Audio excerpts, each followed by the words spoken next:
them backwards. She's here, and he's over here. Okay, I've been telling them the wrong way, but at any rate, this is Elizabeth Garrett over here on this side, and John Lumpkin Garrett, John L. Garrett. Good afternoon.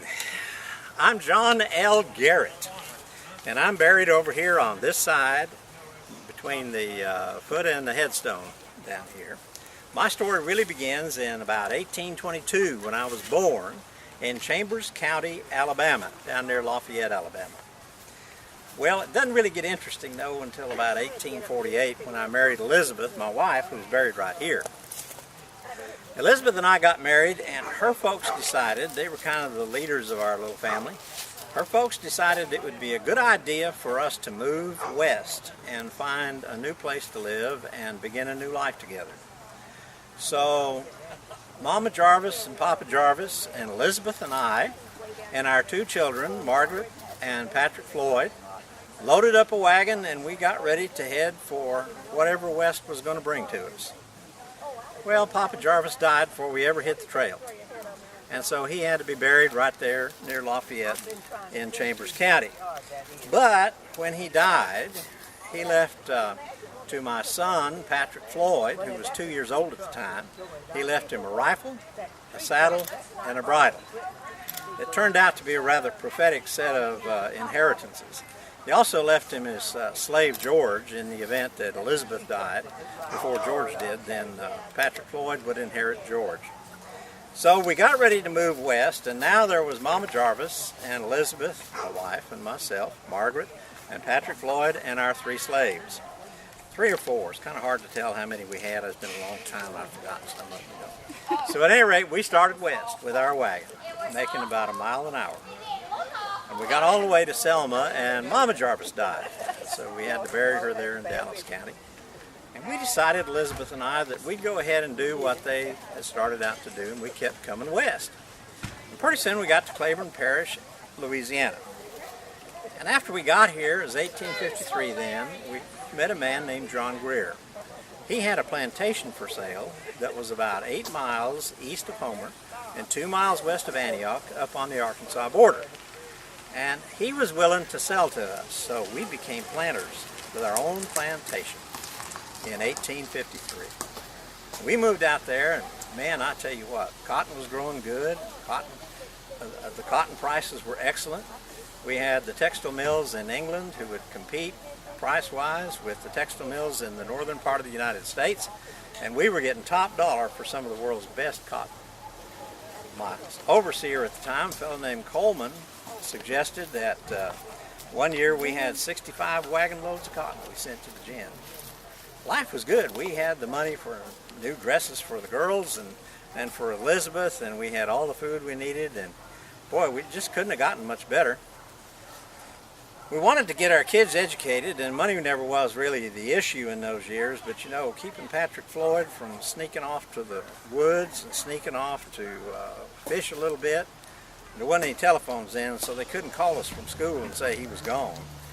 He did get an education, enough so that he could go on with life, but it must have been pretty tough to keep him in school in those days.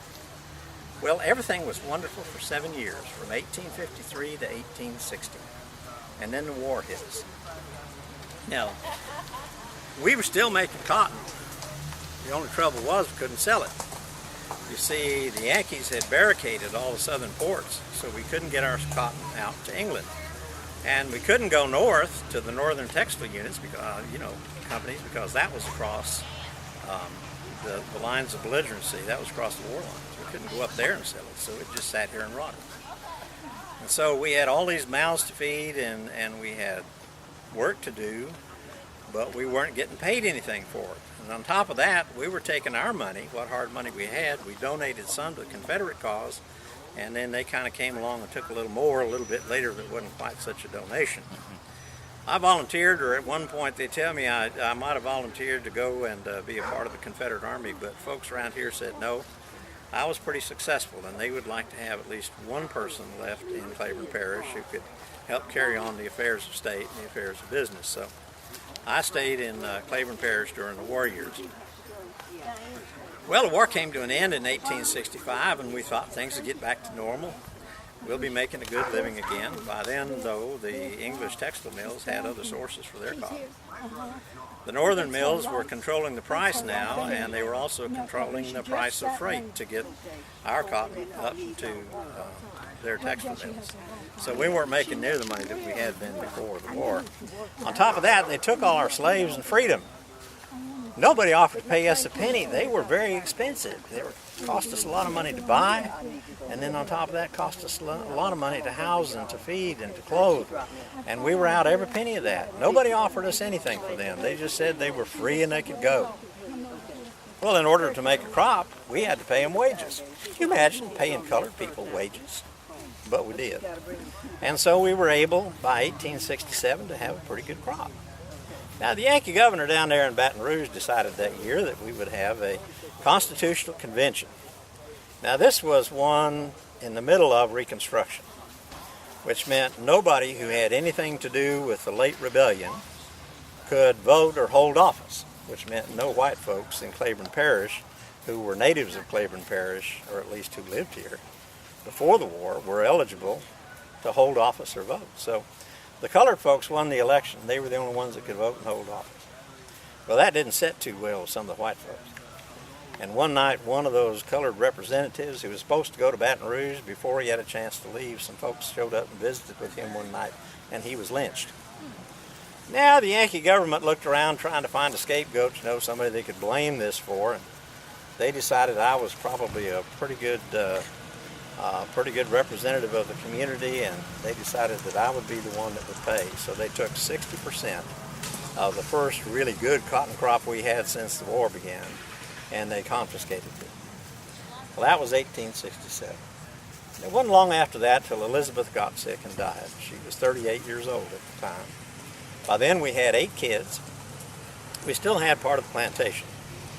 Parts of it we had sold, or we had, had to lose over time, trying to make a little money in order to stay and survive. So she died in 1867. And I began to go downhill. Physically, I just didn't feel good. Well, I was 7 years older than her, and I began to have aches and pains and not feel real good. Went to the doctor, and there wasn't much they could do for me. Nobody could figure out what was the matter. But I discovered that if I had a little drink of whiskey once in a while, I could feel a little better. And that was about the only medicine we had then, anyhow. So if a little bit would make you feel good, a lot would make you feel better. And pretty soon I was drinking a lot. And that drinking may have made me feel better physically. Took away some of the aches and pains, but it didn't help my business sense out a bit. And so it was that slowly but surely my debts mounted up, and we couldn't make enough money to pay off our debts. I was in town one day at the courthouse trying to figure out how to keep from being foreclosed on. And now this is a rumor, you see, that there was some old Yankee up there on the courthouse steps, and he began to spout off about how great the North was, and I just shot that dude right where he stood on the courthouse steps. Now, I didn't kill him, and so he got on his horse and he headed north, and as far as I know, he's still going. He decided Claiborne Parish was not a good place to live. But it wasn't but about a month after that I died. Nobody ever arrested me or arraigned me for it, probably because he left. Besides, it would have been pretty hard to find a jury of my peers, if they could have found any, that were willing to convict me in this parish. So he left, and then in February of 1838 I died. Don't know why I died. Nobody could ever come up with a real diagnosis for it. But I expect I died of a broken heart. My wife Elizabeth had been gone about 11 months. My way of life had been gone. Our money was gone. Plantation was gone. And I expect I just died of a broken heart. So Elizabeth and I are together again right here. Our two graves are right here together, and we're happy to be there together. Nobody ever bothers us much out here. Once in a while, though, a tourist will come by looking for the parents of Patrick Floyd Garrett. You see, Patrick Floyd Garrett, after I died about a year and a half, he took off and went out west to make his fortune. And he became the sheriff of Lincoln County, New Mexico, and in 1881 shot and killed Pat Garrett.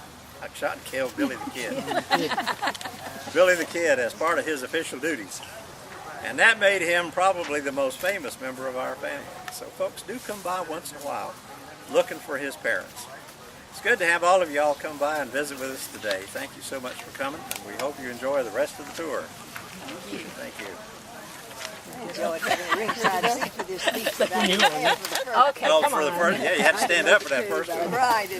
The second one any shorter, they tell me I was too long the first time. Y'all, the next station is right over here with this lady in blue. That was very nice. Thank you. Appreciate it.